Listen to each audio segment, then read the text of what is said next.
दोस्तों नमस्कार। शनिवार के इस साप्ताहिक सत्संग में आप सबों का हार्दिक स्वागत है।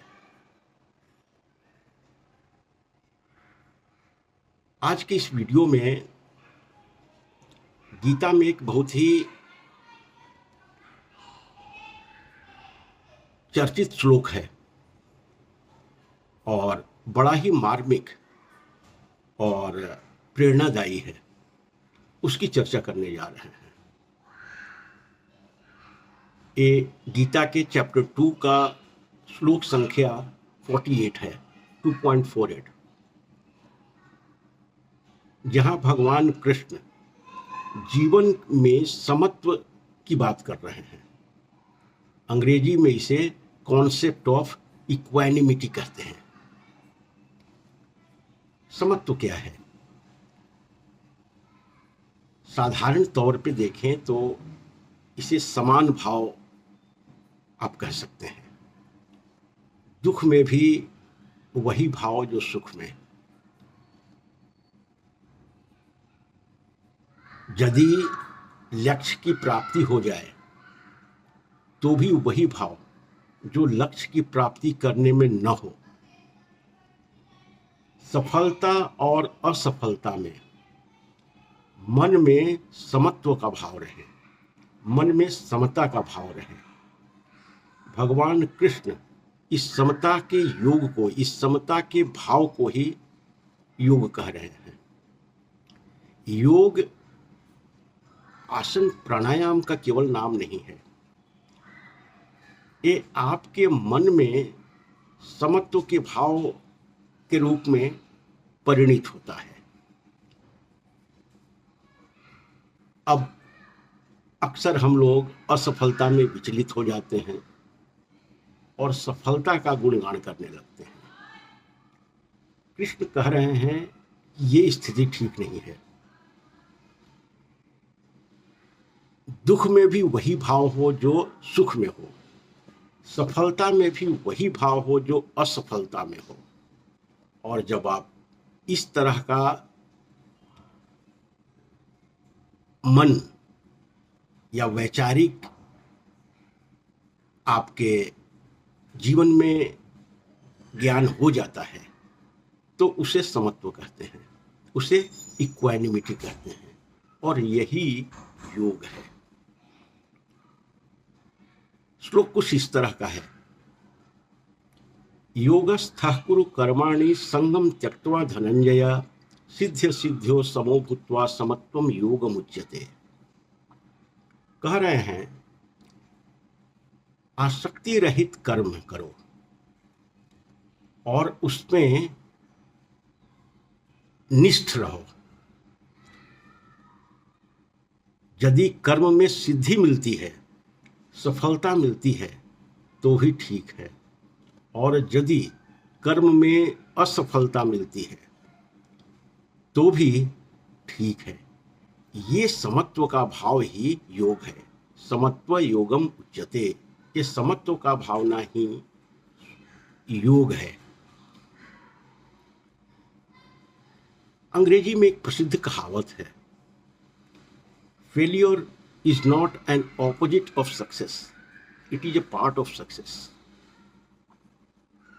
असफलता सफलता का विपरीतार्थक शब्द नहीं है, बल्कि सफलता का एक हिस्सा है। अक्सर हम असफलता के बाद निराश हो जाते हैं, थक जाते हैं, मन में पीड़ा होती है। लेकिन यदि आप थक गए तो फिर आपकी कोशिश करने की हिम्मत भी खत्म हो जाती है। और जब तक आप कोशिश करते हैं तो सफलता आखिर में आपके पैरों तले आ जाती है। अंग्रेजी में इस कॉन्सेप्ट ऑफ इक्वानिमिटी को कुछ इस तरह से कहा गया है, acceptance of what is is liberation. जैसी परिस्थितियां हो, जैसा भी संसार हो, जैसी आपकी स्थिति हो, उसको पूर्णता से स्वीकार करना ही मुक्ति है। ऐसा नहीं है कि संत महात्माओं, ऋषियों, मुनियों के जीवन में दुख नहीं आता है, असफलता नहीं लगती है, लेकिन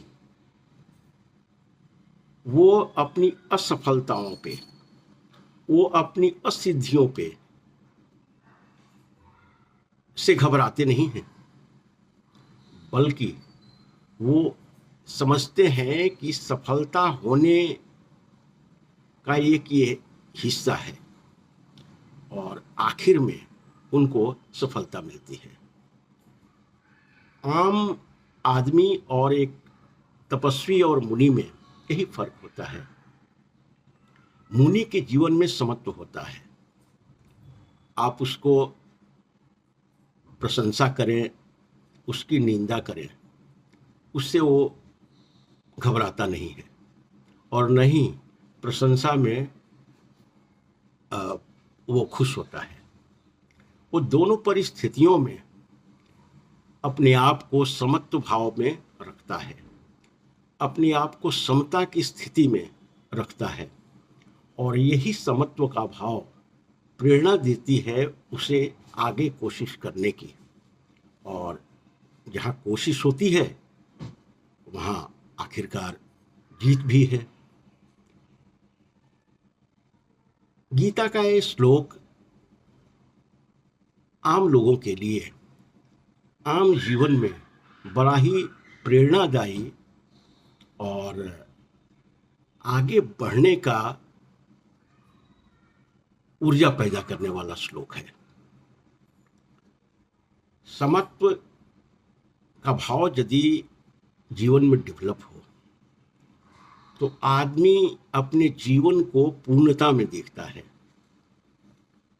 और यदि समत्व का भाव नहीं है तो अपूर्णता को लेकर के परेशान हो जाता है, दुखी हो जाता है।